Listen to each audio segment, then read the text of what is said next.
Trump या कमला Harris अमेरिकी राष्ट्रपति के रूप में भारत के लिए कौन होगा ज्यादा बेहतर? ये सवाल जितना अहम है, इसका उत्तर जानना उतना ही जरूरी भी है। ये तो सब जानते हैं कि अमेरिकी राष्ट्रपति का चुनाव भारतीय राजनीति और विदेश नीति पर गहरा प्रभाव डालता है। इसलिए ये प्रश्न महत्वपूर्ण हो जाता है कि ट्रंप या कमला हैरिस में से कौन भारतीय हितों के लिए बेहतर साबित होगा। देखिए, सर्वे से पता चलता है कि हैरिस के पास वर्तमान में बढ़त है। हालांकि ट्रंप की जीत से इनकार करना जल्दबाजी होगी। नरेंद्र मोदी की सरकार अतीत में ट्रंप के साथ व्यापार कर चुकी है, जबकि हैरिस की भारतीय जड़ें हैं। उनकी मां चेन्नई से थी। उन्हें एक प्रगतिशील, एक कुशल राजनीतिज्ञ के रूप में माना जाता है। चलिए एक एक करके दोनों नेताओं की बात करते हैं। ट्रंप और भारतीय जनता पार्टी के नेतृत्व वाली भारत सरकार के बीच कुछ सहजता के क्षेत्र ये दर्शाते हैं कि ट्रंप स्वाभाविक पसंद होंगे। सबसे पहले, दोनों पक्ष रूढ़िवादी हैं। उनके शासनकाल में अमेरिका और भारत के बीच व्यापारिक और सैन्य सहयोग में वृद्धि हुई।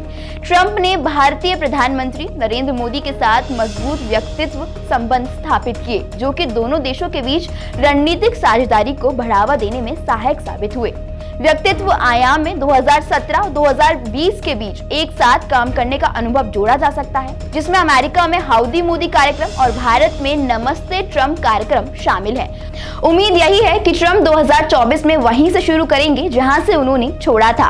वहीं मोदी की रूस यात्रा और व्लादिमीर पुतिन के साथ उनके गले मिलना बाइडेन प्रशासन को पसंद नहीं आया। इसलिए रूस यूक्रेन युद्ध के प्रति ट्रंप ने दृष्टिकोण का भारत के साथ अमेरिकी संबंधों पर असर पड़ेगा। ट्रंप ने स्पष्ट रूप से ये नहीं बताया कि वे युद्ध को समाप्त करने के लिए क्या करेंगे, लेकिन उन्होंने कई बार दोहराया है कि यदि वे फिर से चुने जाते हैं तो वो इसे तुरंत रोक देंगे। अब बात करते हैं कमला हैरिस की। कमला हैरिस के राष्ट्रपति बनने की स्थिति में भारत के लिए कुछ नई संभावनाएं उभर सकती हैं। कमला हैरिस भारतीय मूल की अमेरिकी नागरिक हैं और उनके लिए भारतीय मुद्दे और भारत के प्रति समझ एक स्वाभाविक पहलू हो सकता है। अब कमला हैरिस ने राष्ट्रपति उम्मीदवार बनते ही आक्रामक तेवर अपना रखे हैं। वे ट्रंप को उन्हीं के अंदाज में जवाब दे रही हैं, उन मुद्दों को उठा रही हैं जिन पर शायद ट्रंप भी बोलने से बचते दिखते हैं।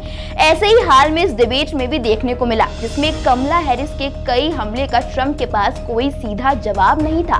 कई मुद्दे पर उन्हें बचते भी देखा गया। वैसे रूस यूक्रेन युद्ध को लेकर दोनों के बीच जिस तरह से बहस होती दिखी, जानकार मानते हैं कि कमला हैरिस का अटैक ज्यादा असरदार रहा।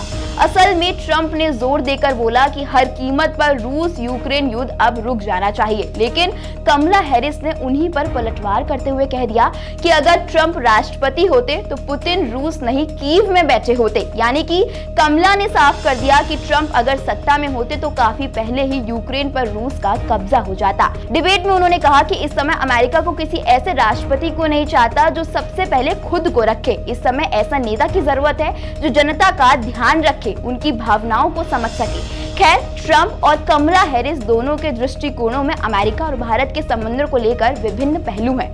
ट्रंप की नीतियों ने भारत के साथ रक्षा और व्यापारिक साझेदारी को बढ़ाया है, लेकिन उन्होंने कुछ मामले में तनाव भी उत्पन्न किया है। वहीं कमला हैरिस की संभावित नीतियों में एक बहुकारी दृष्टिकोण और मानवाधिकारों पर जोर देने की संभावना है। दोनों ही राष्ट्रपति पद के लिए उम्मीदवारों के अपने अपने लाभ और चुनौतियां भी हैं। खैर, आप लोगों की इस पर क्या राय है, हमें कमेंट करके जरूर बताएं।